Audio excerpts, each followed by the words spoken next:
اللہ تعالیٰ نے سورہ توبہ کی آیت میں ارشاد فرمایا، عزیز علیہ ما عنتم، تمہارا دکھ تکلیف پریشانی میں پڑ جانا اس پر گراں ہے محبوب پر صلی اللہ علیہ وسلم۔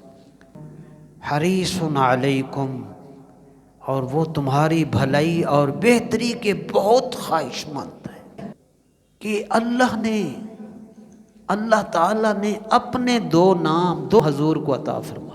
اللہ کے اپنے دو نام ہیں صفاتی، ایک ہے رؤوف، رؤوف بالعباد، دوسرا اس کا اسم پاک ہے رحیم، بسم اللہ الرحمن الرحیم۔ یہ دو اللہ کے نام تھے، اللہ کی صفات تھیں۔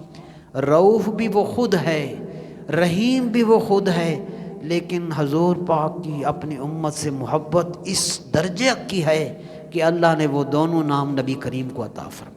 سنیے، وَبِالْمُؤْمِنِينَ رؤوف الرحیم، یہ میرا محبوب صلی اللہ علیہ وآلہ وسلم امت کے ساتھ بہت زیادہ مہربانی کرنے والا ہے اور امت کے ساتھ بہت زیادہ رحم فرمانے والا ہے۔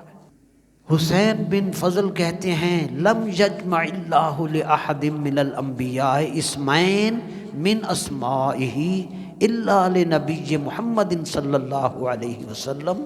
اللہ نے اپنے دو ناموں کو سوائے حضرت محمد صلی اللہ علیہ وسلم کے کسی نبی میں جمع نہیں فرمائے۔ رسول اللہ کا خاصہ ہے کہ ان 1.25 لاکھ میں سے حضور کو چن کر رؤوف بھی حضور کو بنا دیا، رحیم بھی حضور کو بنا دیا۔